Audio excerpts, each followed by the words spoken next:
In front of me is LENOVO TAB P12 PRO, and today I would like to show you how you can switch on or off app notifications on this device.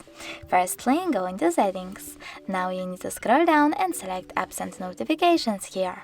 Then scroll down again, click on Notifications, scroll down one more time and tap on See All from last 7 days. Now you need to select one of your apps like Chrome and click on the switcher next to it. As you can see, all notifications from my app are now off. If you wish to turn them back on, just click on the same switcher. But you can always just click on one of your apps and manage all notifications from here.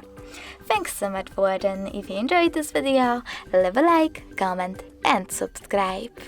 Bye!